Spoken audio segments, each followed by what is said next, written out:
4টা বা 5টা রাজনৈতিক দল থাকলে এটাই বেস্ট, অনেক বেশি।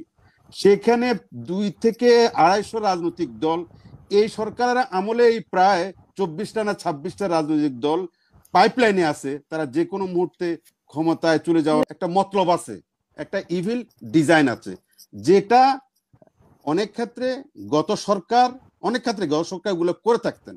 মানুষের মনোজগৎকে, মানুষের মন আকর্ষণকে অন্যদিকে ডাইভার্ট করা। সেটা যে আছি যে এখন সবাই সবকিছুই করতে চাচ্ছে। এখানে ওই প্লেটো এবং অ্যারিস্টটলের মতো বলতে হয় যে এখানে সমান অসমান সবাই সমান, এই অবস্থা চলতেছে। বাংলাদেশের স্বাধীনতার পর থেকে 3 বিঘা করিডোর, এটা আমাদের নিয়তি থেকে যাচ্ছে না এবং আমাদের স্মৃতি থেকে যাচ্ছে না। এরপরে ট্রান্সশিপমেন্ট এবং করিডোর নিয়ে গত সরকার যে তিলেস্মতি কাণ্ড ঘটাচ্ছে আমাদের দেশের মানুষের উপরে, আমাদের দেশের মানুষের বুক চিরে গড়গড় করে ইন্ডিয়ান মালপত্র ট্রাক ট্রেন যাবে, আর আমরা এখন আবার এই করিডোর, এগুলো কিসের স্বার্থে, কেন? এই প্রশ্নগুলো খুব মারাত্মক ভাবে আমি বিএনপি মহাসচিব, এটা তো বলা হচ্ছে যে মানবিক করিডোর, মানবিক ওইটা বলতেছি, ওইটা সবাই মানবিক বলে, মানবিকই তো হয়।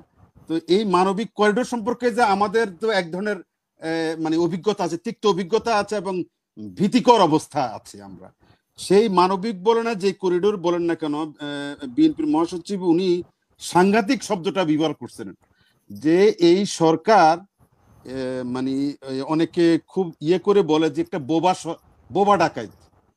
বোবা ডাকাত কেন বলে আমি বুঝি না। ডাকাত আবার বোবা হইলে সমস্যা কি? আর মানে মানে বলতেছে যে যে এই সরকার এত বড় একটা সিদ্ধান্ত নিতে যাচ্ছে, নীতিগতভাবে নিয়ে ফেলছে। আমি জানি না সেটার পরিবর্তন কি হয়েছে। এই দেশের কোন রাজনৈতিক নেতাদেরকে জিজ্ঞেস করার থোড়াই কেয়ার করেছে এবং প্রয়োজনও মনে করে নেই।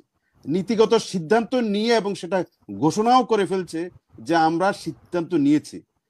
এই যে রবি ভাইরা এই যে রাজনীতি যারা করেন, একটা কথা এরকম হয়ে গেছে, রাজনীতি এখন একটা ডাইল ভাত হয়ে গেছে।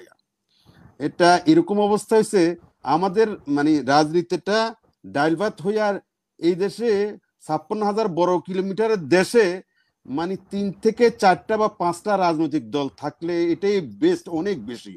সেখানে 2 থেকে 250 রাজনৈতিক দল, এই সরকারের আমলে এই প্রায় 24টা না 26টা রাজনৈতিক দল পাইপলাইনে আছে। তারা যে কোনো মুহূর্তে ক্ষমতায় চলে যায়। মামুন ভাই, আপনারা কি বলবেন? এটা কি মানে কি স্বাধীনতার কি হয়েছে নাকি? মানে কি বলবো, ফলন কি, ফলন যেন বাম্পার ফলন।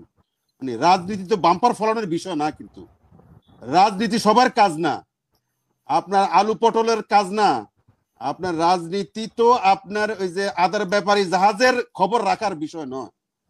এটা এটা একটা নির্দিষ্ট লোক আছে, এদের নির্ধারিত লোক আছেন, এর বাহিরে এই জায়গাতে একটা এক্সক্লুসিভনেস আছে। সেটা আমরা মনে করি সবাই এটা প্র্যাকটিস করতে পারি। তো এখন করিডোর সম্পর্কে এই সরকার যে সিদ্ধান্তটা নীতিগতভাবে নিয়েছে, এটা রীতিমতো অ্যালার্মিং এবং রীতিমতো একটা পিলে চমকানোর মতো অবস্থা। আমাদের স্বাধীনতা এবং সার্বভৌমত্ব, যেটা রবি ভাই বলছিলেন, আমি সম্পূর্ণরূপে ওনার সাথে একমত যে আপনি করিডোর দিবেন কেন দিবেন? প্রথম কথা ছিল কেন দিবেন, আমার লাভটা কি হবে, আর না দিলে আমার কি লাভ হবে, এটা জাতিকে তো বুঝাইতে হবে। যে দিলে আজকে যদি আপনি করিডোর দেন, আপনি নিশ্চয়তা দেন যে আপনার 12 লক্ষ রোহিঙ্গা এখান থেকে কালকে চলে যাবে, এই নিশ্চয়তা আপনি দিতে হবে আগে। দিলে ঠিক আছে, ওকে ফাইন, হইতে পারে, তাও হইতে পারে। আমি করিডোর দিলাম, সে কি মানবিক করিডোর, এখান থেকে জিনিসপত্র আরকানা যাবে, সে যার জন্য যাক না কেন। আমার যে আপাতত এই 12 লক্ষ লোক চলে গেছে, আমার ঘাট থেকে চলে গেছে, আপনি সেই কি নিশ্চয়তা পেয়েছেন? এটা কি এটা পাওয়া যাচ্ছে না, এটা হবার নয়। তারপর উনি করছেন, এই সরকার করছে, এটার মতলবটা কি? আজকেও এই সরকারের প্রধান উনি বলছিলেন যে দেশে যুদ্ধ অবস্থা বিরাজ করছে। এটা প্রায় সময়, বিভিন্ন সময় এই কথাটা এই সরকারের প্রধান উনি বলেন যে দেশ একটা যুদ্ধ অবস্থা বিরাজ করছে। গতকালকেও বলেছেন একটা সংবাদ, মানে প্রায় কথাটা বলেন, আজকেও বলেছেন যে কার সাথে যুদ্ধ করব আমরা?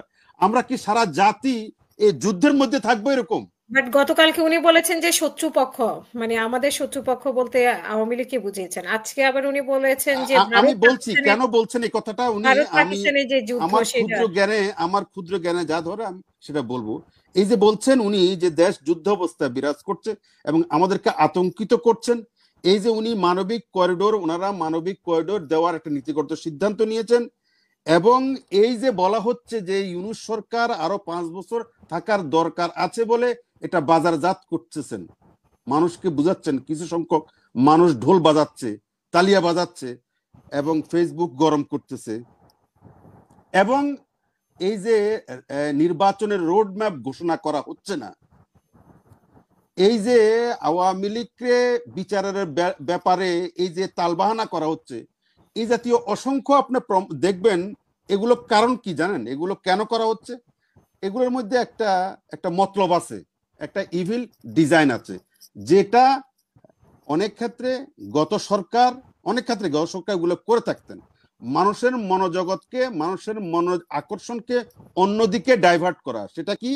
এটা এই সরকারের মধ্যে তার ক্ষমতাকে পাকাপোক্ত করা, ক্ষমতাকে দীর্ঘায়িত করা, এবং এই ক্ষমতার যে একটা স্বাদ উনি পেয়েছেন, এটাকে এখন তৃপ্তির ঢেকুর দেওয়ার জন্য, এটাকে দীর্ঘায়িত করার জন্য এই মানুষের মনোযোগকে এই কখনো কখনো মানবিক করিডোরের দিকে নিয়ে যাচ্ছে, কখনো কখনো উনি হ্যাঁ কখনো কখনো এই আপনার যুদ্ধ অবস্থায় বিরাজ করছে। তাহলে হবেটা কি?